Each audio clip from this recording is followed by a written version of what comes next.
আপনাদের সাথে আমি কিছু বিষয় শেয়ার করব যা আমি খুবই গুরুত্বপূর্ণ বলে মনে করি। আলহামদুলিল্লাহ, অতি সম্প্রতি পৃথিবীর বিভিন্ন স্থানে আমার ভ্রমণের সুযোগ হয়েছে। মধ্যপ্রাচ্যে যাওয়ার সুযোগ হয়েছে, মালয়েশিয়া যাওয়ার সুযোগ হয়েছে আলহামদুলিল্লাহ, এরপর সিঙ্গাপুর, ইউরোপের কিছু জায়গায়, তারপর যদিও কানাডা তেমন বিবেচ্য নয়, আচ্ছা যাই হোক, কানাডায়ও গিয়েছি, এরপর মেক্সিকো। দেখুন, আপনি যখন বিভিন্ন জায়গায় ভ্রমণ করবেন আপনার দৃষ্টিভঙ্গির পরিবর্তন হবে। আপনি বুঝতে পারবেন যে প্রথমে আপনার মনে হয় আমেরিকায় আমাদের সমস্যাগুলো অথবা আমেরিকার তরুণদের সমস্যাগুলো কিংবা মুসলিম সমাজের সমস্যাগুলো একেবারেই ভিন্ন, অন্যান্যদের চেয়ে আমাদের সমস্যাগুলো কত আলাদা। কিন্তু আপনি যখন বিভিন্ন দেশে ভ্রমণ করবেন আপনি বুঝতে পারবেন যে হ্যাঁ, সমস্যাগুলোর মধ্যে ভিন্নতা ঠিকই আছে, কিন্তু প্রকৃতপক্ষে মানবজাতি হিসেবে বিভিন্নভাবে আমরা একই সমস্যায় ভুগছি। মানুষ হিসেবে আমরা সবাই মূলত একই সমস্যাতেই ভুগছি।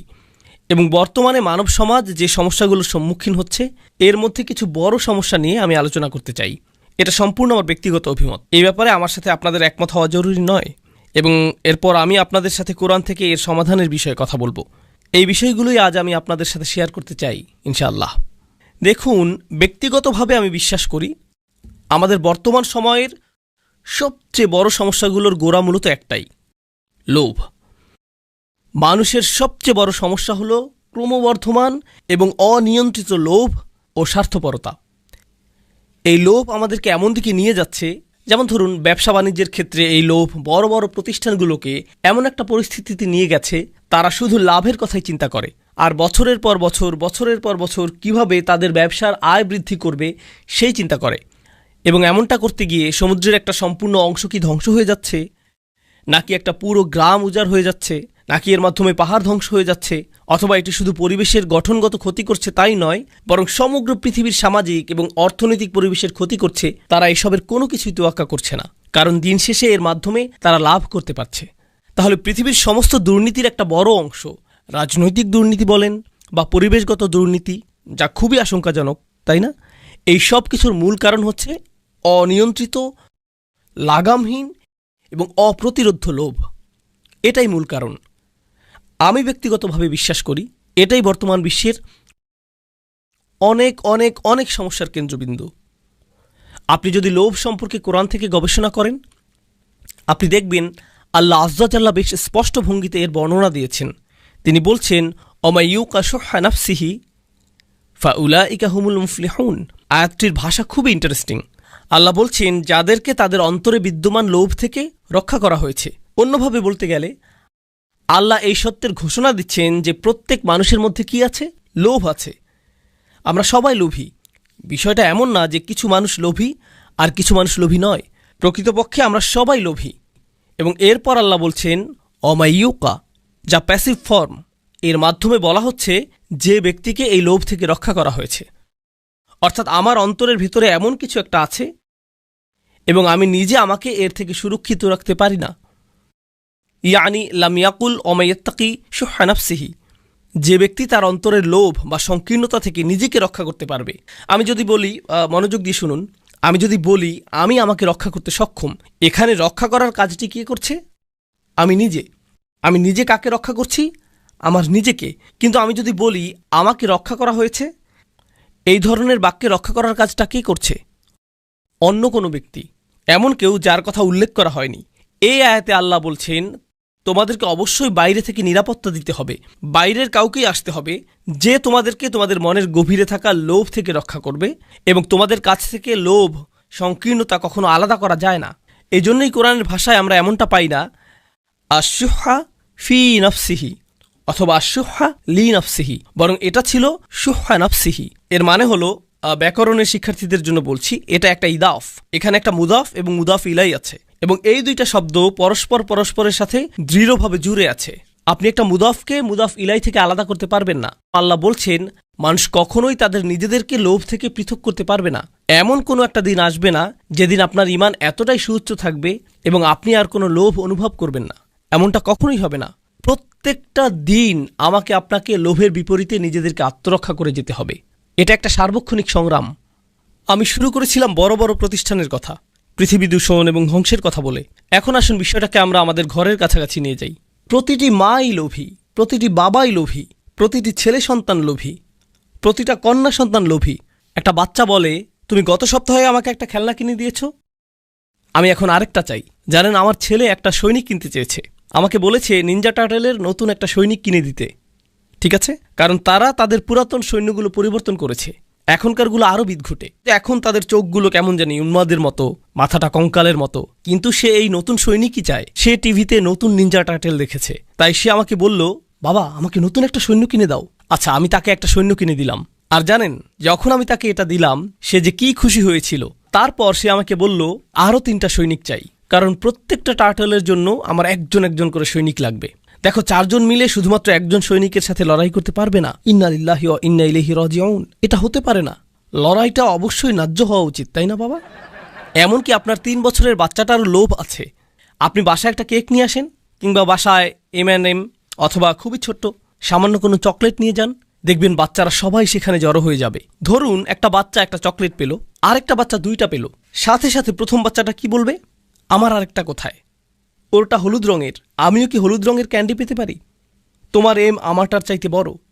আরে এটা তো বড় হাতের এম, আমারটা কেন ছোট হাতের? সাথে সাথে তুলনা, আমারটা কেন ছোট হাতের? সুতরাং আপনি যেটা বুঝতে পারবেন, ধরুন আপনি যদি তাদেরকে প্রশ্ন করেন, যদি সে 2টা খায় আর তুমি একটা খাও, তাহলে তোমারটার স্বাদ কি কমে যাবে? সে কি তোমার খুশির কোনো অংশ কোনোভাবে কেড়ে নিচ্ছে? কারো কাছে কোনো কিছু আছে জানলেই আমরা ভাবি এটা আমার চাই। লোভের ক্ষেত্রে সবচেয়ে অদ্ভুত ব্যাপারটা কি জানেন? একটা বাচ্চা বসে আছে, তার আশেপাশে সব খেলনা, সে কিন্তু এগুলো দিয়ে খেলছে না। এরই মধ্যে তার ভাই এসে শুধু খেলনাগুলোর দিকে তাকালো, সাথে সাথে বাচ্চাটা কি করে?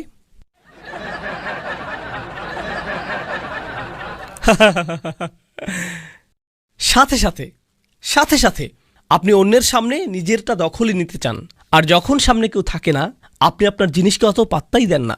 জানেন এ থেকে আমরা কি শিক্ষা পাই? আমরা বুঝতে পারি যে আমাদের বেশিরভাগ লোভ মূলত আমাদের পারিপার্শ্বিকতার প্রভাবে হয়। ফলে আপনি যখন একাকী থাকেন দেখবেন আপনি কিছুই চাইবেন না। মাঝে মাঝে আপনি খুব করে চাইবেন শুধু একটু একা বসে থাকতে আর আকাশের দিকে তাকিয়ে থাকতে, অথবা সমুদ্রের কোনো তীরে বসে শুধু পানির দিকে তাকিয়ে থাকতে চাইবেন।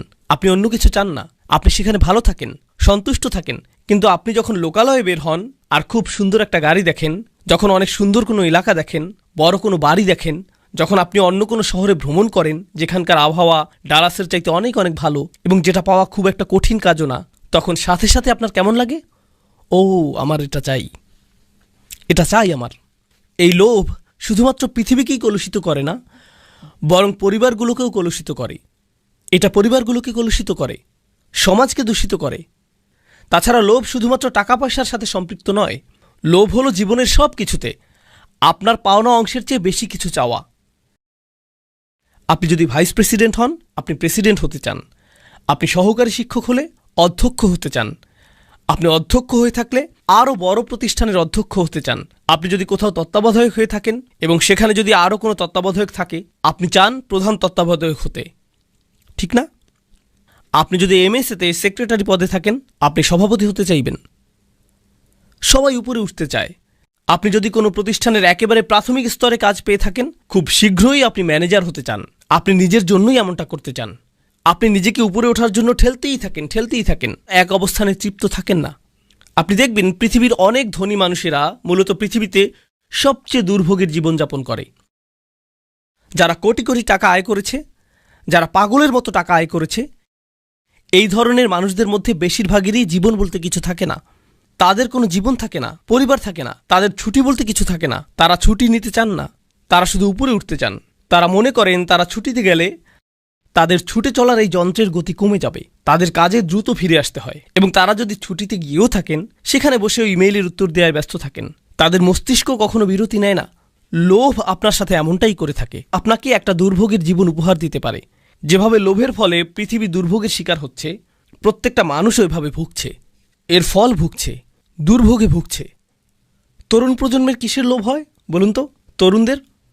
তরুণদের একটা চাহিদা হলো, দেখুন একটা সময় আমরা সবাই তরুণ ছিলাম, সেই সময়টা কোনো যুগেই পরিবর্তন হয় না। আমি বুঝি না এখন কিসের চল চলছে, আমি জানি না এগুলো, কারণ এখন আমার বয়স হয়েছে, আমি বুঝি না এসব। আমাদের মুরব্বীরাও কিন্তু আমাদেরকে বুঝেন না, তাহলে তারা কিভাবে এখনকার কিশোর আর তরুণদের বুঝবেন? তারা বুঝতে পারবেন না। আজ থেকে 15 বছর পর আপনিও ভবিষ্যতের তরুণদের বুঝতে পারবেন, এমনটা হবে না। তখন আপনার সময় পার হয়ে যাবে। কিন্তু সব যুগের তরুণদের মধ্যেই একটা জিনিস অপরিবর্তিত থাকে, আপনি লেটেস্ট জিনিসের সাথে সমান গতিতে চলতে চান। হতে পারে এটা কোনো গ্যাজেট, অথবা কোনো অ্যাপ, নতুন কোনো ডিজাইনের কাপড় হতে পারে, অথবা কোনো পরিভাষা, অথবা ধরুন নতুন কোনো সামাজিক চর্চাও হতে পারে। সেটা যাই হোক না কেন, আপনি একেবারে অত্যাধুনিকটাই চান। নতুন কিছু আসলেই আপনি সেটা চান। নতুন জিনিস মানেই ভালো হবে। আপনি সবার আগে বলতে চান, এই তুমি এটা সম্পর্কে শুনেছ? কারণ তারা যদি না শুনে থাকে, অন্য সবার আগে আপনি বিষয়টা সম্পর্কে তাদেরকে অবহিত করেছেন। আপনি সাথে সাথে এটার উপর হুমড়ি খেয়ে পড়েন। এর মাধ্যমে যা বোঝা যায় তা হলো, তরুণরা এই জগতের সবচেয়ে অস্থির প্রকৃতির মানুষ, এবং এটা সব প্রজন্মের তরুণদের ক্ষেত্রেই প্রযোজ্য। তরুণরা মুহূর্তের মধ্যে একটা থেকে অন্য একটা, তারপর আরেকটা, এরপর আরও একটা জিনিসের দিকে ঝুঁকে পড়ে। তরুণদের কাছে যে জিনিসটা একসময় দারুণ ছিল, চমৎকার ছিল, খুবই সুন্দর ছিল, বা যেমনই ছিল, কয়েক সপ্তাহ পর একই জিনিসটা অর্থহীন, পচা, নগণ্য এবং বলার মতো নয় এমন হয়ে যায়। তারা খুব সহসাই বন্ধু পাল্টায়, একজন থেকে আরেকজন, তারপর আরেকজন, এবং এটাই হয়ে থাকে। এভাবে যখন যে জিনিসের চল থাকে, হ্যাঁ, এটা বোঝানোর সবচেয়ে সহজ উদাহরণ হলো, যেমন ধরুন ফোনের নতুন ভার্সন, ঠিক না? ফোনের নতুন ভার্সন, যা অনেকটা পুরনো ভার্সনের মতোই দেখতে, কিন্তু তারপরও মানুষ বলে দিতে পারে যে আপনার কাছে 4 আছে, 5 নেই, অথবা আপনার কাছে 5C আছে, 5S নেই, অথবা আপনি এমনিতে নিজেই বলতে পারেন এবং হঠাৎ নিজেকে ছোট মনে করতে পারেন, কারণ আপনার কাছে শুধু একটা ফোনই আছে, এটার কোনো স্ক্রিন নেই, আপনি এখনও বাটন ফোন ব্যবহার করেন। মানুষের সাথে এটাই হয়। আমি আমার মূল পয়েন্টে ফিরে আসি। এখন এমনটাই হয় যখন আমরা সবসময় বেশি পাওয়ার কথা ভাবতে থাকি। আমরা মনে করি আমরা আরও অনেক কিছু পাওয়ার দাবি রাখি, ঠিক আছে? এই অনুভূতিটাই আমাদেরকে সার্বক্ষণিক একটা অতৃপ্তিতে ডুবিয়ে রাখে। আমরা বরাবরই অসন্তুষ্ট থাকি। এটা এ ধরনের চিন্তার একটা প্রভাব। আমরা সবসময় ক্রুদ্ধ হয়ে থাকি। যা কিছু আপনার সামনে আসুক, আপনি এটা নিয়ে বিদ্রূপ করেন। আপনি এটা কোনো না কোনোভাবে পাশ কাটিয়ে আসেন। হয় সেটা নিয়ে হাসি তামাশা করেন, অথবা মন্তব্য করেন, ছোট কোনো অঙ্গভঙ্গি বা চাহনি দেন, বলেন হ্যাঁ আমার কি। সব কিছুর প্রতি আপনার প্রতিক্রিয়া এমনটাই হয়। এর মানে হলো, জীবনকে কিভাবে উপভোগ করতে হয় সেটা আপনি জানেন না, কারণ আপনি আপনার চারপাশের সব কিছুকে অগ্রাহ্য করেছেন। আপনার মতে সব কিছুকে এভাবেই নগণ্য মনে করতে হয়। আপনি কোনো কিছুই আর ভালোভাবে মূল্যায়ন করতে পারেন না। টিনেজারদের বেড়াতে নিয়ে যান, তখন কি হয়? তোমাকে আনন্দিত দেখাচ্ছে না কেন? হোটেলটা কেমন বলো তো? কি অপূর্ব দৃশ্য দেখো। মোটামুটি। তারা মূল্যায়ন করতে পারে না। মূল্যায়ন করার ক্ষমতা আপনার কাছ থেকে কেড়ে নেওয়া হয়েছে। এই যে অতিমাত্রার লোভ, প্রতিনিয়ত এবং তাৎক্ষণিক আনন্দ পাওয়ার ইচ্ছা, এগুলোর ফলে কি হয় জানেন?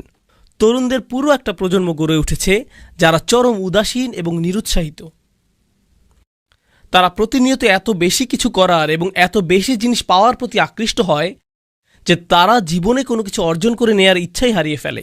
তারা শুধু বাসায় বসে থাকে আর সারাদিন ভিডিও গেম খেলে, আর নেটফ্লিক্সে বা অ্যামাজনে, হুলু কিংবা ইউটিউব বা অন্য যেখানেই হোক একটার পর একটা ভিডিও দেখে, এবং এভাবেই চলতে থাকে। আপনি যদি তাকে প্রশ্ন করেন তুমি কি করতে চাও? কিছু না। তুমি আগামীকাল কি করবে?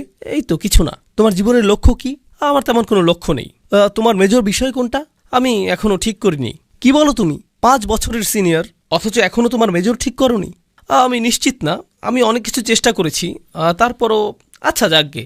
তাহলে আপনি একেবারে নিরুৎসাহী একটা প্রজন্ম দেখেন। আপনি জানেন এই ধরনের সম্পূর্ণ নিরুৎসাহী একটা মানব সভ্যতা গড়ে উঠলে কি হয়? এই যে প্রচণ্ড লোভী মানুষগুলো যারা অন্যায় করে এবং আক্ষরিক অর্থে পৃথিবীর সম্পদগুলো লুট করে থাকে আর দুর্বলদের অন্যায়ভাবে নিয়ন্ত্রণ করে, তারা এত সব কিছু করার পরও পার পেয়ে যায়, কারণ সংখ্যাগরিষ্ঠ লোকজনেরই এগুলো পরোয়া করার মতো অনুভূতি নাই। তাদের আত্মকেন্দ্রিকতা তাদেরকে সম্পূর্ণ অনুভূতিহীন বানিয়ে দিয়েছে। আমার চাওয়াগুলো যতক্ষণ পূরণ হচ্ছে, এসবের কি দরকার? তাহলে আমরা এমন একটা সময় বাস করছি যেখানে আপনি টিভিতে চ্যানেল পরিবর্তন করে করে দেখতে পারেন, অথবা ফেসবুক পেজ বা অন্য কোথাও যেখানে বিজ্ঞাপন দেখায়, যেখানে আফ্রিকার বাচ্চাদের কষ্ট, অথবা বাংলাদেশে ঘটে যাওয়া ভয়াবহ বন্যার দৃশ্য, বা পাকিস্তানে ঘটে যাওয়া কোনো তীব্র ভূমিকম্পের দৃশ্য দেখানো হয়, আর আপনি সেই ছবিগুলো দেখেন এবং আপনার মধ্যে কিছুই হয় না। আপনার কোনো কিছুর পরিবর্তন হয় না, চোখ দিয়ে পানি আসে না, কিছুই হয় না। আপনি মানুষের দুঃখ দুর্দশা থেকে সম্পূর্ণ বিচ্ছিন্ন। এটা কতটা ভয়াবহ ব্যাপার আপনি জানেন? দেখুন, আমরা কিন্তু এখানে ঈমান নিয়ে কথা বলছি না, আমরা বলছি ধীরে ধীরে আমাদের মধ্যে মনুষ্যত্ব কমে যাচ্ছে। এগুলো মানবিক অনুভূতি। আপনি হতে পারেন একজন খ্রিস্টান, একজন ইহুদি কিংবা নাস্তিক। যখন আপনি কোনো মানুষের দুঃখ কষ্ট দেখবেন, অবশ্যই আপনার মধ্যে এর প্রভাব পড়ার কথা। আপনার মনের মধ্যে এমন কিছু ঘটবে যা আপনাকে পীড়া দিবে, মানুষকে সাহায্য করার আকাঙ্ক্ষা তৈরি হবে। কিন্তু যখন এই ধরনের কিছুই হয় না, তখন আপনি চ্যানেল পাল্টে সেটাই দেখেন যা দেখতে আপনার মন চায়। একটা মুভি যেটা আপনার মস্তিষ্ক থেকে এগুলো আবার মুছে দিবে। আজকাল এটাই ঘটে চলছে। এটা সত্যিই খুবই ভয়ঙ্কর সময়। আমি একটা মুসলিম দেশে গিয়েছিলাম, সেখানে একজন আরবকে জিজ্ঞেস করলাম এখানকার মানুষরা কিভাবে সময় কাটায়, তরুণরা কিভাবে সময় কাটায়। আমি অন্তত 50 জন লোকের কাছ থেকে একই উত্তর পেয়েছি যে তারা শপিং মলে ঘুরতে পছন্দ করে। এদেশে বেশ গরম, সারাদিন তাপমাত্রা বেশি থাকে, তারা বাইরে বের হয় না।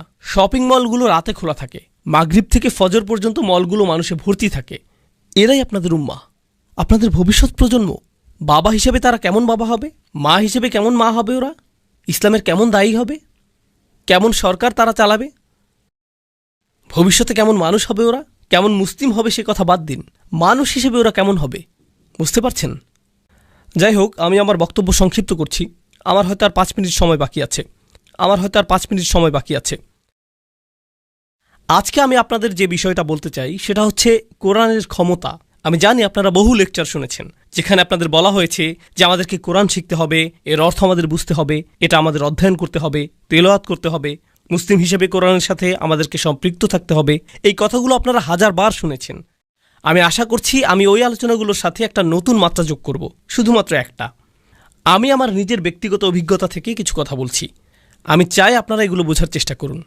দেখুন, আমার জীবনে জীবন দর্শনের জ্ঞানগত সমস্যা ছিল, নৈতিক সংশয় ছিল, আবেগ অনুভূতির সমস্যা ছিল, ঠিক আছে?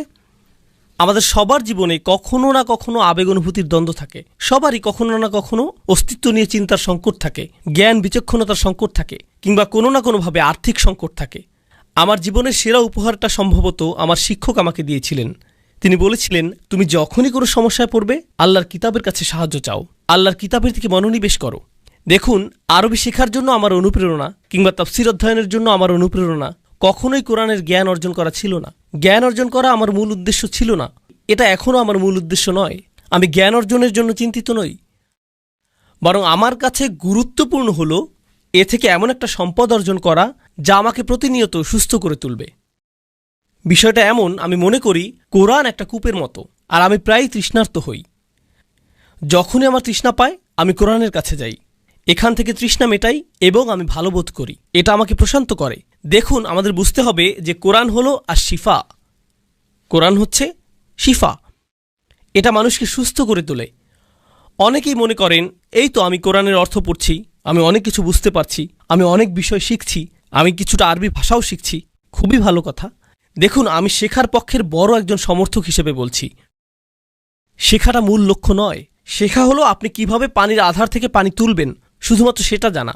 বিষয়টা অনেকটা এরকম, আমি পুষ্টিকর খাবার সম্পর্কে সব কিছু শিখেছি, কিন্তু আপনি পুষ্টিকর খাবার খান না, তাহলে এগুলো শিখে কী লাভ? আমি সঠিক খাদ্যাভ্যাস, ভালো ব্যায়াম সম্পর্কে জেনেছি, আমি জানি কোন কোন ব্যায়ামগুলো করা উচিত, কখন করা উচিত, এগুলো সব আমি জানি, কিন্তু আপনি এগুলোর একটাও করেন না। আমি গাড়ি সম্পর্কে সব কিছু জানি কখন গাড়ির তেল পরিবর্তন করতে হয়, গাড়ির কোনো কিছুর সংযোগ ছুটে গেলে কিভাবে ঠিক করতে হয়, কিন্তু আপনি নিজের গাড়ির যত্ন নেন না। কি করছেন আপনি? আপনি কেন এগুলো শিখেছেন? এই জ্ঞান আপনাকে সাহায্য করার কথা ছিল, তাই না? আমি যে বিষয়টা প্রমাণ করতে চাইছি, বেশিরভাগ সময় আমরা জোর দিয়ে বলতে থাকি আমাদের জানতে হবে, শিখতে হবে, কিন্তু আমরা এই কথাটাতে জোর দেই না যে আমাদের এটা ধারণ করতে হবে। জানা আর ধারণ করা একই কথা নয়, তাই না? মুসলমানেরা কোরআন সম্পর্কে অনেক কিছু জানার পরেও অমুসলিমদের মতো ঠিক ততটাই ক্ষতিগ্রস্ত, ভোগবাদী এবং ততটাই লোভী হতে পারে। পার্থক্য শুধু এটুকুই যে তারা কোরআন সম্পর্কে জানে, অন্য কোনো পার্থক্য নেই। আর যখন মানুষ পথভ্রষ্ট হয়, এই কিতাব তাদেরকে আবার সঠিক পথে আনে, এবং এরপর কি হয় বলুন তো? পরবর্তীতে তারা আবারও বিপথে যায়, আর এই কিতাবটা আবার তাদেরকে সঠিক পথে আনে, তারপর আবার তারা বিপথে যায়, আবার এটা তাদের সঠিক পথে আনে। ইন্না হাদাল কুরআনা ইয়াহদি লিল্লাতি হিয়া আকওয়াম। নিশ্চয়ই এই কোরআন এমন একটি পথ দেখায় যা অধিক সরল ও সঠিক। অধিক সরল সঠিক মানে হলো, ধরুন আপনি এই পথে যাচ্ছেন, এটা আপনাকে আবার সোজা পথে নিয়ে আসবে। ওয়ায়ুবাশশিরুল মুমিনিনা আল্লাযীনা ইয়ামালুনাস সলিহাত, এবং এটা নেক আমলকারী ইমানদারদের সুসংবাদ দেয়। আল্লাহ এই বাস্তবতার স্বীকৃতি দিচ্ছেন যে আপনি আমি অনেক ভুল করি, যা আমাদেরকে দুঃখ দুর্দশায় ফেলে। কিন্তু আল্লাহ আজ্জা জাল্লা আমাদেরকে ওয়াদা করেছেন, যদি তুমি এই কিতাবের সাথে একটা সত্যিকারের সম্পর্ক গড়ে তুলতে পারো তাহলে তুমি সফল হবেই।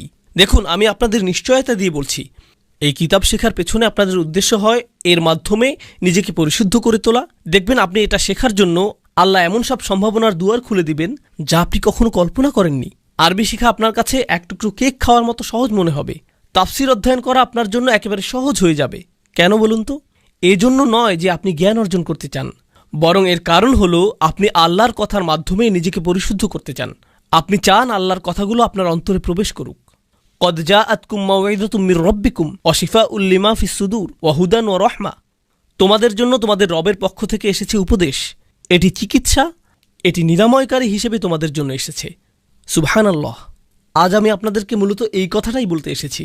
আপনাদের মধ্যে কিছু শ্রোতা আছেন যারা আমার কথাগুলো অন্য যে কোনো লেকচারের মতো শুধুই শুনবেন, তব্য শেষে তাকবীর দিবেন, কেউ হাততালি দিবেন, তারপর শেষ। কিন্তু আমি আশা করছি আপনাদের মধ্যে কেউ কেউ আমার কথাগুলো অন্তরে গেঁথে নেবেন। আপনার সাথে কোরআনের সম্পর্ক আমি তৈরি করে দিতে পারবো না। এই কাজে একমাত্র যিনি আপনাকে সাহায্য করতে পারবেন তিনি হলেন আল্লাহ।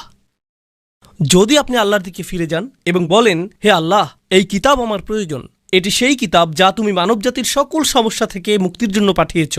আচ্ছা বলুন তো, লোভ কোথায় থাকে? লোভ কোথায় থাকে? অন্তরের ভেতরে। সুতরাং পৃথিবীর যত সমস্যা রয়েছে আপনি কখনো এগুলোকে পুরোপুরি দূর করতে পারবেন না, কারণ আপনি কখনো লোভকে হত্যা করতে পারবেন না, যেহেতু এটা অন্তরের একটা অংশ। কিন্তু জানেন, আমরা একে প্রশমিত করতে পারি। এজন্য আল্লাহ বলছেন, মনে আছে শুরুতে কি বলেছিলাম? আমাদেরকে বাইরে থেকে আমাদের অন্তরকে সুরক্ষা দিতে হবে। আর সেই সুরক্ষাটা কি? এটা হলো আল্লাহর বাণী। আল্লাহর কথাগুলো যখন আপনার অন্তরে প্রবেশ করে, আপনার অন্তরটা তখন অধিক শক্তিশালী হয়। আপনি তখন আপনার আকাঙ্ক্ষাগুলো সংযত রাখতে পারেন, আসক্তিগুলোকে নিয়ন্ত্রণ করতে পারেন। এটা কতটা দুঃখজনক যে এখন কত তরুণ পর্নোগ্রাফিতে আসক্ত। এটা একটা বাস্তবতা। আমি কত তরুণের সাথে কথা বলেছি, তারা আমাকে বলেছে এটা তো সাধারণ ব্যাপার, আপনি আমাকে কি করতে বলছেন? তাদের অন্তরগুলো এতটাই মৃত হয়ে গিয়েছে, তারা বলছে এটা সাধারণ বিষয়। এটা একটা স্পষ্ট চিহ্ন যে অন্তরটা মরে গেছে। কিভাবে আল্লাহর কথা সে অন্তরে প্রবেশ করবে? আমরা একটু চিন্তা করি। এই যে চোখ দুটো আল্লাহ আমাদেরকে দান করেছেন, আপনি যখন ওইসব বাজে ছবি দেখেন, এই চোখগুলোর অপব্যবহার করবেন, কিভাবে একই চোখ দুটো আল্লাহর জন্য অশ্রু ছড়াবে? একই চোখ দুটো দিয়ে কি এটা করা সম্ভব? এই যে জিহ্বা আল্লাহ আপনাকে দিয়েছেন, এর মাধ্যমে আপনি আল্লাহর কথাগুলো তেলাওয়াত করতে পারেন, অথচ আপনি আপনার সারাদিন অতিবাহিত করেন গালিগালাজ আর মন্দ কথা বলে। এই হাত দুটো আপনি আল্লাহর সামনে তুলেন এবং রাখেন যাতে আপনি আল্লাহর সামনে দাঁড়াতে পারেন। এই একই হাতগুলো আপনি ব্যবহার করেন অভদ্র অঙ্গভঙ্গি করতে বা অন্যায় কাজ করতে। এই একই হাত। আমরা কিভাবে আমাদের নিজেদের ব্যাপারে সচেতন হব? আল্লাহ বলছেন, ওয়ালা তাকুনু কাল্লাযীনা নাসুল্লাহা ফাআনসাহুম আনফুসাহুম। তোমরা তাদের মতো হইও না যারা আল্লাহকে ভুলে গিয়েছিল, আর আল্লাহকে ভুলে যাওয়ার ফলে আল্লাহ তাদেরকে নিজেদের ব্যাপারে ভুলিয়ে দিয়েছেন। আপনি এমনকি জানবেনও না যে আপনি কেমন। আপনি আল্লাহর একজন সম্মানিত সৃষ্টি, কিন্তু এই লোভের কারণে আপনি একটা পশুর চেয়েও অধম হয়ে গিয়েছেন। দয়া করে নিজেকে বাঁচান, নিজেকে বাঁচান। আমি আপনাকে বাঁচাতে পারবো না। আপনাকে বাঁচানোর চেষ্টা আপনার নিজেকেই করতে হবে। অল্লাহি, যত ছবি, এগুলো প্রচারের জন্য যত বিজ্ঞাপন এবং এর সংশ্লিষ্ট যত কিছু আছে, যারা আমাদেরকে পশুর স্তরে নামিয়ে নিতে সদা তৎপর, তারা খুবই শক্তিশালী। প্রচুর টাকা ব্যয় করা হয় বাচ্চাদের মধ্যে যৌনতা ছড়িয়ে দেওয়ার জন্য। এই কাজে প্রচুর টাকা ব্যয় করা হয় অশ্লীলতাকে স্বাভাবিকীকরণ করতে, এগুলো উদযাপন করতে এবং নীতি নৈতিকতাকে নতুন করে সংজ্ঞায়িত করতে, ভালো মন্দকে নতুনভাবে সংজ্ঞায়িত করতে প্রচুর টাকা ব্যয় করা হয়। এবং মানুষ এগুলোর স্রোতে এমনভাবে ভেসে যায়, তারা বলে কোরআনে এমনটা বলা হয়েছে, কিন্তু আমার কাছে এটা ভালো মনে হচ্ছে না। তাদের বিবেক এতটাই কঠিন হয়ে গিয়েছে, যখন আপনি বাঁকা অবস্থায় সোজা জিনিসের দিকে তাকাবেন, আপনার কাছে সোজা জিনিসটাই বাঁকা লাগবে। আপনার নীতিনৈতিকতা এতটাই অকার্যকর হয়ে গিয়েছে, আল্লাহর কথাগুলোকে আপনার মনে হয় আমি জানি না এটা আমার নীতির সাথে মিলে কিনা। আরে আপনার কাছে তো নীতির কোনো মাপকাঠিই নেই, এটাই তো সমস্যা। অথচ আল্লাহর কথাগুলোই ছিল নীতিনৈতিকতার মাপকাঠি। এটা এমন জিনিস যা কখনো পরিবর্তন হয় না, এবং আমি আপনাদেরকে এ ব্যাপারে প্রমাণ দিব যেটা আল্লাহ নিজেই দিয়েছেন। পৃথিবীতে যত নৈতিক মতাদর্শ এখন পর্যন্ত এসেছে, মানুষের কাছে সমাদৃত প্রতিটা মতবাদ 10 বছর পর আগের যে মতবাদটা ভুল ছিল সেটা এখন স্বীকৃত। 10 বছর পর আবার অন্য কিছু স্বীকৃতি পাবে, এর 10 বছর পর আরেকটা নতুন কিছু স্বীকৃতি পাবে। নীতি নৈতিকতার এই সীমাগুলো সবসময় পরিবর্তিত হতে থাকে, পাল্টাতে থাকে। বৈশ্বিক মূল্যবোধগুলো সবসময় বদলে যায়, কিন্তু আল্লাহর কিতাব আমাদের ভালো মন্দের সীমা নির্ধারণ করে দিয়েছে, এবং সেই যে রাসূল সাল্লাল্লাহু আলাইহি সাল্লামের সময় এই সীমা নির্ধারণ করা হয়েছিল আজও তা সুপ্রতিষ্ঠিত। ওয়ালাম ইয়াজআল লাহু ইওয়াজা, আর তিনি এতে বিচ্যুতির কোনো অবকাশ রাখেননি। আমাদের বিচ্যুতি হয়, আমরা এক রেওয়াজ থেকে অন্য রেওয়াজে, এক দর্শন থেকে অন্য দর্শনে, ভালো মন্দের একরকমের সংজ্ঞা থেকে অন্যরকম সংজ্ঞায় যাই। কিন্তু আপনি যদি এই কিতাবকে আঁকড়ে ধরতে পারেন, যত বড় ঝড়ই আসুক না কেন আপনি আপনার জায়গায় টিকে থাকতে পারবেন, আপনি আপনার জায়গায় টিকে থাকতে পারবেন। আর যদি আঁকড়ে ধরতে না পারেন, তাহলে আপনি মুসলিম, খ্রিস্টান, ইহুদি, হিন্দু, নাস্তিক, শিখ যাই হন না কেন, আপনি কোনো না কোনো দিকে ভেসে যাবেন। বাইরে থেকে আপনাকে দেখতে মুসলিম বা অন্য যে কারো মতো লাগতে পারে, ভেতর থেকে আপনি সেই একই লোভী এবং নিম্নমানের মানুষের উদাহরণ হয়ে থাকলেন। ইসলাম আমাদের ভেতরটা পরিবর্তন করতে এসেছে, শুধুমাত্র আমাদের বাহ্যিক পরিবর্তন করতে আসেনি। অন্তরের ভেতরের সঠিক পরিবর্তন হলো এই ধর্মের মূল উদ্দেশ্য। অন্তরের ভেতরের পরিবর্তন হলো এই পৃথিবীটাকে আমাদের অন্যরকম মনে হবে। মূলত এই কথাটাই আমি আপনাদের সাথে শেয়ার করতে চেয়েছি। এই পরিবর্তনটা আপনার ভেতরে কেবল তখনই আসবে যখন আপনি সঠিক মনোভাব নিয়ে আল্লাহর কিতাবের কাছে আসবেন। যদি আমরা সঠিক মনোভাব নিয়ে আল্লাহর কিতাবের কাছে আসি, আমাদের অন্তরে পরিবর্তন আসবেই, আমাদের অন্তরে পরিবর্তন আসবেই। এবং এটা আপনাদের জন্য আমার আজকের শেষ কথা।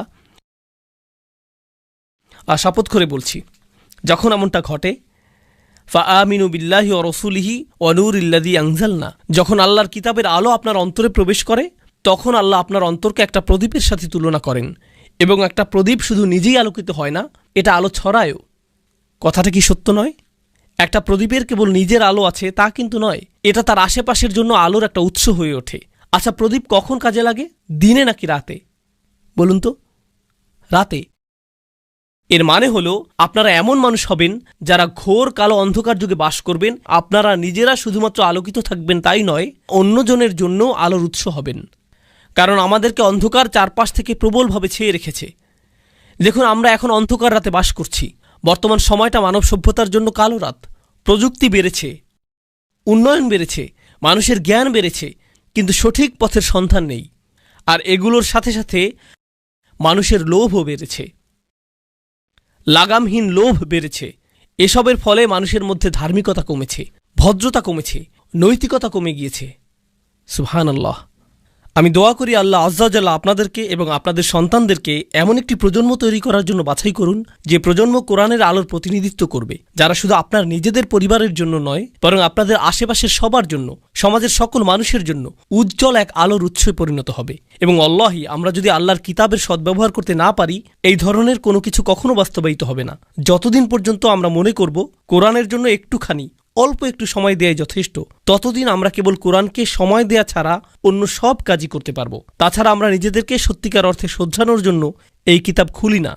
আমরা চমৎকার কোনো তথ্য জানার জন্য বা সুন্দর তেলাওয়াতের জন্য এটা খুলি। এবং কোরআন মানে আমাদের কাছে এটুকুই। যতদিন আমরা এভাবে চলতে থাকবো, পৃথিবী ততই অধপতনের দিকে যেতে থাকবে এবং আল্লাহ অন্য মানুষদেরকে আমাদের স্থানে স্থলাভিষিক্ত করবেন। আফালা ইয়াতাদাব্বারুনাল কুরআন আম আলা কুলুবিন আকফালুহা। একই সূরা আল্লাহ বলছেন, ওয়া ইন তাতাওয়াল্লাউ ইস্তাবদাল কওমান গায়রাকুম সুম্মা লা ইয়াকুনু আমসালাকুম। আল্লাহ বলছেন, তারা কেন কোরআন সম্পর্কে চিন্তা ভাবনা করে না? তাদের অন্তর কি তালা পড়ে গেছে? কেন তাদের অন্তর কাজ করছে না? তারা কেন কোরআন সম্পর্কে গভীরভাবে চিন্তা করে না? আচ্ছা বলুন তো, গভীরভাবে চিন্তা করা, ভাবা, এই কাজগুলো কি কেউ মুহূর্তের মধ্যে করতে পারে, নাকি সময় লাগে? অনেক সময়ের প্রয়োজন। সুতরাং আল্লাহ বলছেন, তারা কেন কোরআন নিয়ে চিন্তা করতে নিজেদের সময় দিচ্ছে না? আল্লাহ নিজেই বলছেন কেন তারা এটা করছে না। ও, নিশ্চয়ই তাদের অন্তর আটকা পড়ে আছে। বলুন তো, তারা কিসে আটকা পড়ে আছে? লোভে। এবং পরবর্তীতে একই সূরায়, সূরা মুহাম্মাদে আল্লাহ আজ্জা ওয়া জাল্লা বলছেন, ওয়া ইন তাতাওয়াল্লাউ ইস্তাবদিল কওমান গায়রাকুম সুম্মা লা ইয়াকুনু আমসালাকুম। আর যদি তোমরা মুখ ফিরিয়ে নাও, তবে আল্লাহ তোমাদের স্থানে অন্য কোনো জাতিকে স্থলাভিষিক্ত করবেন, যারা তোমাদের মতো ব্যর্থ হবে না। আক্ষরিকভাবে আপনারা যদি আল্লাহর কিতাবের সাথে দায়িত্বহীন আচরণ করেন, তবে আল্লাহর জন্য এটা করা মোটেও কঠিন হবে না যে তিনি এই পুরো উম্মাহকে অন্য একটা উম্মাহ দ্বারা প্রতিস্থাপন করবেন। তিনি আগেও এমনটা করেছেন। দেখুন, আমি জানি আমাকে সবাই যেটা মনে করে আমি আপনাদের সাথে মজা করে কথা বলার ছিল।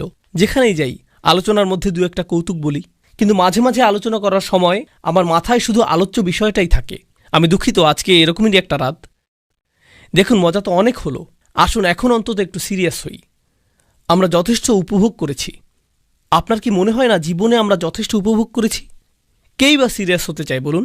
আমি সত্যিই হাস্যরসে বিশ্বাসী একজন মানুষ, এবং আমি মনে করি দীর্ঘ সময় ধরে ইসলামকে অনেক কঠোর বলে উপস্থাপন করা হয়েছে, এবং আমি এটা একেবারেই পছন্দ করি না। কিন্তু ইসলামের কিছু বিষয় রয়েছে যেগুলোর ব্যাপারে আপনাকে একটু কঠোর হতে হবে। এটা একটা স্বাভাবিক প্রকাশভঙ্গি। সাধারণত আমি রেগে যাই না, আমি মনে করি এটা আমার স্বাভাবিকতা। অন্তত আমি এটা ভাবতে পছন্দ করি। আমার স্ত্রীকে জিজ্ঞেস করতে পারেন।